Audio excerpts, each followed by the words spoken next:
Radiological এবং nuclear ইমার্জেন্সির মডিউলে আপনাকে স্বাগত জানাই।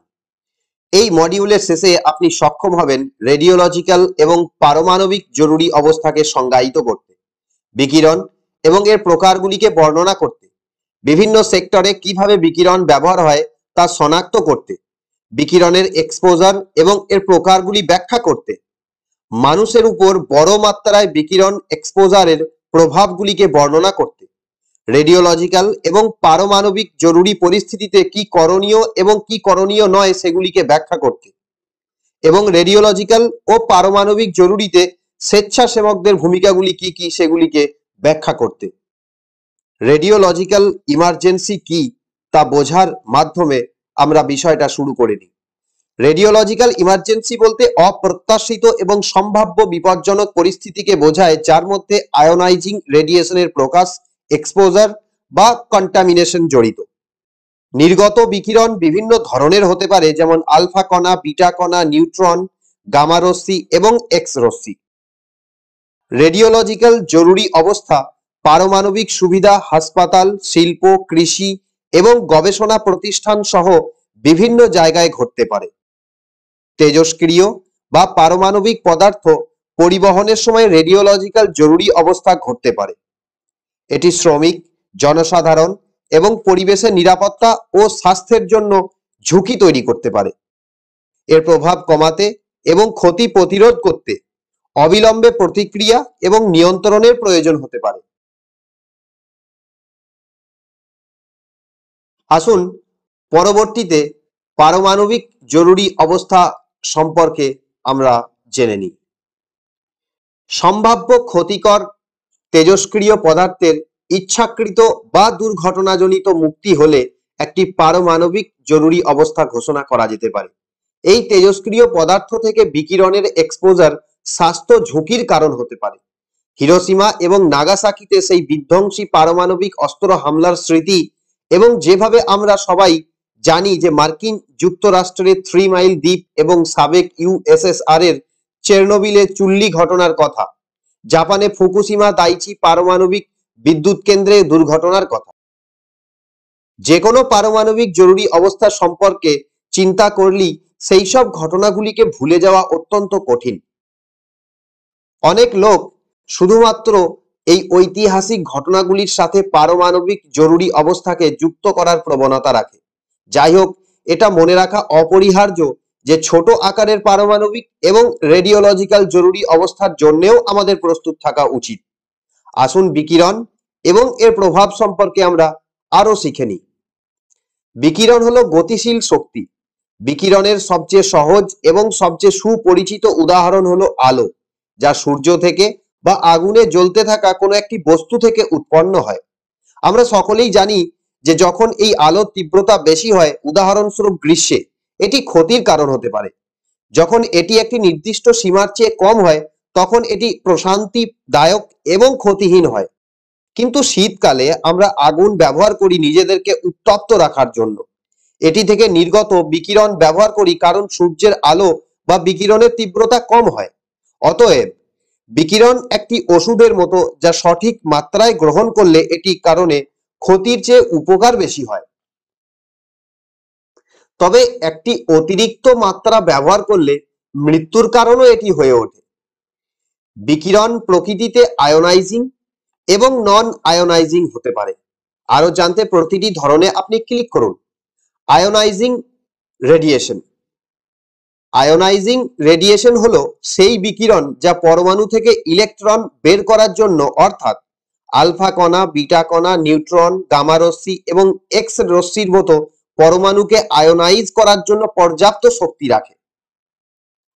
এবার আমরা বলবো নন আয়োনাইজিং রেডিয়েশন সম্পর্কে। নন আয়োনাইজিং রেডিয়েশন হলো এক ধরনের বিকিরণ যার পরমাণু থেকে ইলেকট্রন অপসারণের জন্য পর্যাপ্ত শক্তি থাকে না। উদাহরণস্বরূপ পাওয়ার লাইন, রেডিও, টিভি তরঙ্গ, cell phone, microwave, infrared device, দৃশ্যমান আলো ইত্যাদি থেকে বিকিরণ। বিকিরণ বিভিন্ন সেক্টরে ব্যবহৃত হয়। উদাহরণস্বরূপ স্বাস্থ্য সেবায় বিকিরণ রোগ নির্ণয় এবং চিকিৎসার জন্য ব্যবহৃত হয়। বিকিরণ খাদ্য প্রক্রিয়াকরণ, রেডিওগ্রাফি, গেজ এবং পরিমাপের জন্য শিল্প খাতে ব্যবহৃত হয়। গবেষণার ক্ষেত্রে বিকিরণ বিকিরণকারী নমুনা, ক্রমাঙ্কন উৎস এবং ট্রেসারগুলি সন্ধানের জন্য ব্যবহৃত হয়।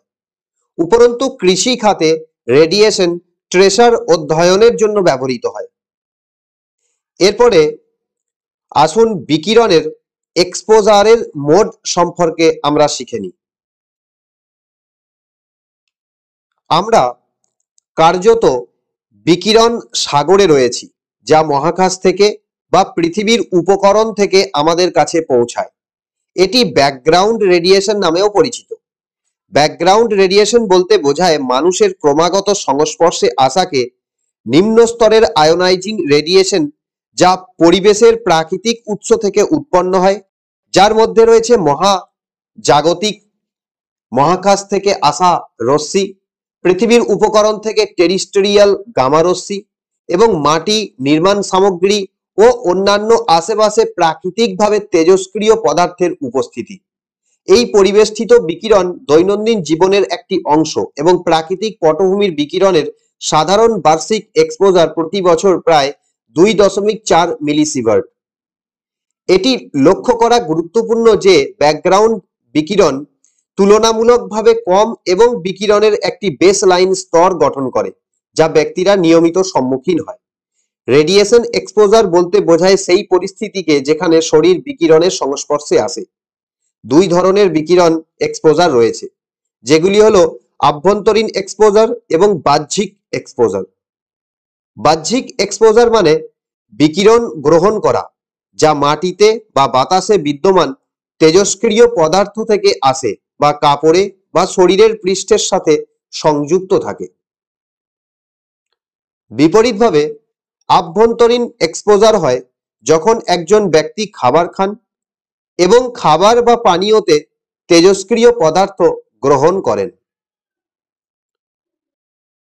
যখন একজন ব্যক্তি বাতাসে তেজস্ক্রিয় পদার্থে শ্বাস নেয়, যখন তেজস্ক্রিয় পদার্থ ত্বকের মাধ্যমে শোষিত হয়, যখন তেজস্ক্রিয় পদার্থ ক্ষত থেকে শরীরে প্রবেশ করে, যখন তেজস্ক্রিয় পদার্থ ধারণকারী রেডিও ফার্মাসিউটিক্যালস চিকিৎসার উদ্দেশ্যে পরিচালিত হয়, উভয় ক্ষেত্রেই শরীর সমানভাবে বিকিরণের সংস্পর্শে আসে। এরপরে আসুন বড় মাত্রার এক্সপোজার সম্পর্কে আমরা শিখে নিই। বিকিরণ মোকাবিলা করার সময় এটির সম্ভাব্য ঝুঁকিগুলি বোঝা আমাদের পক্ষে অত্যন্ত গুরুত্বপূর্ণ। বিকিরণের বড় মাত্রার এক্সপোজার দুটি স্বতন্ত্র ধরনের জৈবিক প্রভাবের দিকে পরিচালিত করতে পারে। সেগুলি হলো সোম্যাটিক প্রভাব এবং জেনেটিক প্রভাব। সোম্যাটিক প্রভাব সরাসরি উন্মুক্ত ব্যক্তিকে প্রভাবিত করে। জেনেটিক প্রভাব উন্মুক্ত ব্যক্তিদের বংশধরদের প্রভাবিত করতে পারে। আসুন আমরা বিকিরণের প্রাকৃতিক উৎস থেকে কার্যকর ডোজের বার্ষিক গড় মান দেখি। এই মানগুলি মহাজাগতিক রশ্মি, স্থলজ গামা রশ্মি, আভ্যন্তরীণ বিকিরণ এবং রেডনের ক্ষয় পণ্য সহ উপাদানগুলি থেকে প্রাপ্ত বিকিরণ এক্সপোজারের পরিমাণকে উপস্থাপন করে। যুক্তরাজ্যে এই প্রাকৃতিক উৎস থেকে সাধারণ বার্ষিক কার্যকর ডোজ প্রতি বছর প্রায় 2.4 মিলিসিভার্ট পর্যন্ত যোগ করে। এরপরে আসুন আজকের সময়ে রেডিওলজিক্যাল এবং পারমাণবিক ঘটনার প্রভাব সম্পর্কে আমরা জেনে নিই।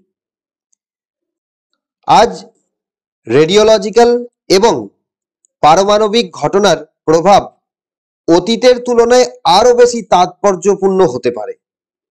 এর কারণ আমাদের জনসংখ্যা বেড়েছে এবং অর্থনৈতিক অগ্রগতির কারণে আমাদের আরো উন্নত শহুরে পরিকাঠামো রয়েছে। যাই হোক, উন্নত পরিকাঠামো থাকা আসলে এই জরুরি পরিস্থিতিতে আমাদের সাহায্য করতে পারে। এটি যোগাযোগ, পরিবহন এবং চিকিৎসা সহায়তা উন্নত করে, আমাদেরকে আরো ভালোভাবে প্রস্তুত করে।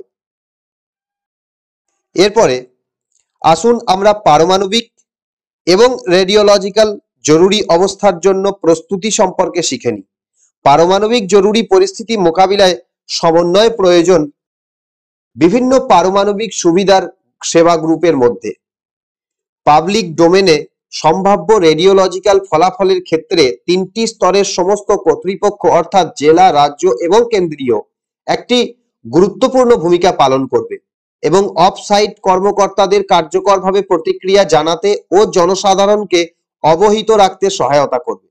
সতর্কতামূলক কার্যকলাপ গ্রহণ করতে হবে। এরপরে আসুন এই ধরনের কিছু সতর্কতা সম্পর্কে আমরা জেনে নিই। রেডিওলজিক্যাল এবং পারমাণবিক জরুরি অবস্থার সময় আপনার উচিত বাড়ির ভিতরে থাকুন। বিকিরণের সংস্পর্শ রোধ করতে দরজা জানলা বন্ধ করুন। সমস্ত খাবার, জল ঢেকে রাখুন এবং শুধুমাত্র এই জাতীয় ঢেকে রাখা জিনিসগুলি গ্রহণ করুন। রেডিও বা টেলিভিশন চালু করুন এবং আপনার স্থানীয় কর্তৃপক্ষের কাছ থেকে সার্বজনীন ঘোষণার জন্য সন্ধান করুন। খোলা জায়গায় আপনার মুখ এবং শরীর একটি ভেজা রুমাল, তোয়ালে, ধুতি বা শাড়ি দিয়ে ঢেকে রাখুন। বাড়ি ফিরে কাপড় বদলান বা খুলে ফেলুন। সম্পূর্ণভাবে ধুয়ে ফেলুন এবং তাজা পোশাক ব্যবহার করুন। স্থানীয় কর্তৃপক্ষকে পূর্ণ সহযোগিতা প্রসারিত করুন এবং তাদের নির্দেশাবলী সম্পূর্ণভাবে মেনে চলুন। তা ওষুধ গ্রহণ, স্থানান্তর ইত্যাদি ক্ষেত্রেই হোক না কেন। আপনাকে অবশ্যই পারমাণবিক বিকিরণ বিপদ সম্পর্কে সচেতন হতে হবে। শিশু এবং পরিবারের সদস্যদের মধ্যে পারমাণবিক বিকিরণ সুরক্ষা সম্পর্কে আলোচনা করুন, যাতে তাদের বিকিরণের সম্পর্কে ভয় কমে যায়। আতঙ্কিত হবেন না। মুখের কথায় একজনের কাছ থেকে অন্যের কাছে ছড়িয়ে পড়া গুজবে বিশ্বাস করবেন না। রেডিয়েশনের সংস্পর্শে আসা রোধ করতে বাইরে থাকবেন না বা বাইরে যাবেন না। যতদূর সম্ভব খোলা কূপ, পুকুরের জল, উন্মুক্ত ফসল, শাকসবজি, বাইরে থাকা খাবার এবং দুধ থেকে এড়িয়ে চলুন। জেলা বা সিভিল ডিফেন্স কর্তৃপক্ষের কোনো নির্দেশ অমান্য করবেন না, যারা আপনার পরিবারের এবং আপনার সম্পত্তির নিরাপত্তা নিশ্চিত করার জন্য যথাসাধ্য চেষ্টা করবে। পরমাণু শক্তি বিভাগের উদ্যোগের দিকে একবার নজর দেওয়া যাক। পারমাণবিক শক্তি বিভাগ এবং এর উপাদান প্রতিষ্ঠানগুলি পারমাণবিক বিজ্ঞান, প্রযুক্তি এবং উদ্ভাবনের অগ্রগতিকে অগ্রণী ভূমিকা পালন করে। বিদ্যুৎ উৎপাদন, গবেষণা, উন্নয়ন, নিরাপত্তা, সুরক্ষা, পরিবেশ সুরক্ষা, আন্তর্জাতিক সহযোগিতা এবং সামাজিক প্রয়োগগুলিকে অন্তর্ভুক্ত করে পারমাণবিক বিজ্ঞান ও প্রযুক্তি সম্পর্কিত কার্যক্রমের সম্পূর্ণ বর্ণালীর জন্য ডিএই দায়ী বা ডিপার্টমেন্ট অফ অ্যাটমিক এনার্জি দায়ী। ডিএই কৃষি, স্বাস্থ্যসেবা এবং শিল্প অ্যাপ্লিকেশনের মতো বিভিন্ন ফ্রন্টে সমস্যা সমাধানের একটি হাতিয়ার হিসেবে বিকিরণ ব্যবহার করার দিকে কাজ করে। শান্তিপূর্ণ এবং উপকারী উদ্দেশ্যে পারমাণবিক শক্তি এবং বিকিরণের নিরাপদ ব্যবহারের জনসাধারণের ধারণা উন্নত করতে জনসাধারণের কাছে সঠিক তথ্য পৌঁছে দেওয়া প্রয়োজন। পরমাণু শক্তি বিভাগের ইতিমধ্যেই প্রিন্ট এবং ইলেকট্রনিক মিডিয়া উভয় ক্ষেত্রেই এই ধরনের একটি সক্রিয় প্রোগ্রাম রয়েছে। এখন পরমাণু শক্তি নিয়ন্ত্রক বোর্ডের ভূমিকা সম্পর্কে আরো জানা যাক। এই দেশে নিরাপদে পারমাণবিক এবং বিকিরণ অ্যাপ্লিকেশন ব্যবহার করার ক্ষেত্রে নিরাপত্তার প্রতি পারমাণবিক শক্তি নিয়ন্ত্রক বোর্ডের ভূমিকা সম্পর্কে সচেতনতা তৈরি করার জন্য এটি একটি জনসচেতনতামূলক কর্মসূচি পরিচালন করার এবং অন্যদের দ্বারা সংগঠিত এই জাতীয় কর্মসূচিতে অংশ নেওয়ার সিদ্ধান্ত নিয়েছে। এটি মানুষের এবং পরিবেশের ক্ষতি না করে পারমাণবিক শক্তি এবং বিকিরণের নিরাপদ ব্যবহার কিভাবে নিশ্চিত করা হয় সে সম্পর্কে তথ্য চাওয়া দর্শকদের জন্য তার ওয়েবসাইটে একটি জ্ঞানের ভিত্তি তৈরি করার সিদ্ধান্ত নিয়েছে। এরপরে আসুন রেডিওলজিক্যাল এবং পারমাণবিক জরুরি পরিস্থিতিতে স্বেচ্ছাসেবকদের ভূমিকা সম্পর্কে শিখে নিই। নিউক্লিয়ার বা রেডিওলজিক্যাল ইমার্জেন্সিতে এনডিআরএফ এর ভূমিকা অত্যন্ত গুরুত্বপূর্ণ।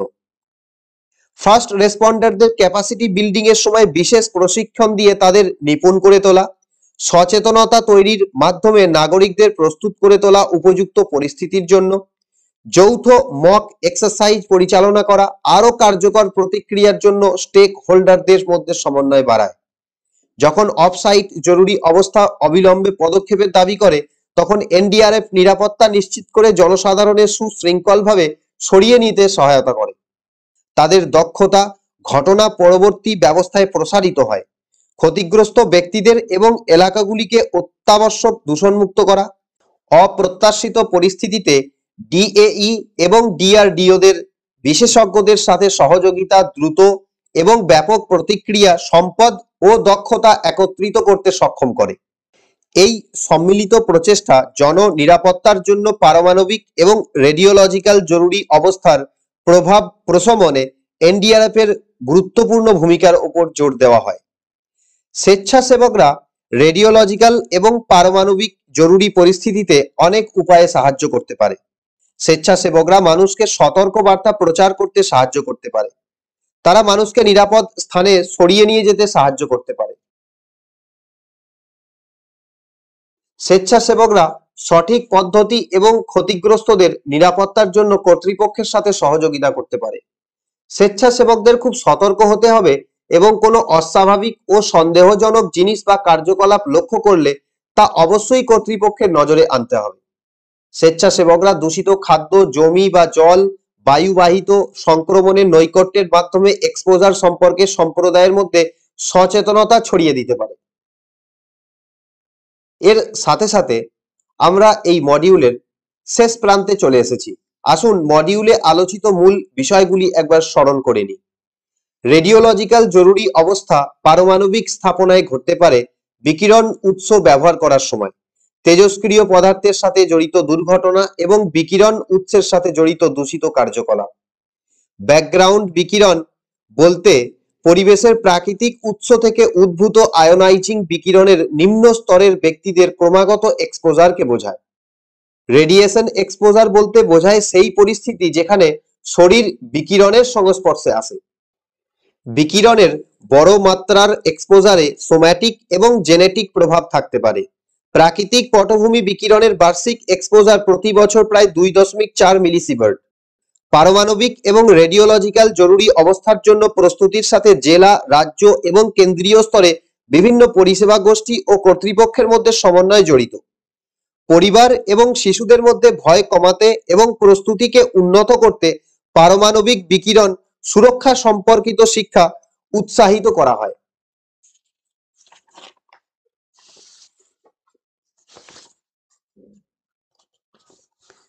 এখন বিষয় সম্পর্কে আপনার বোঝার পরীক্ষার সময় এসে গেছে। এটি একটি মূল্যায়ন অনুশীলন। প্রতিটি প্রশ্নের সমান মান আছে। আপনাকে পরীক্ষায় পাস করার জন্য কমপক্ষে 60% স্কোর করতে হবে। প্রদত্ত প্রশ্নগুলি মনোযোগ সহকারে পড়ুন এবং উপযুক্ত বিকল্পটি নির্বাচন করুন।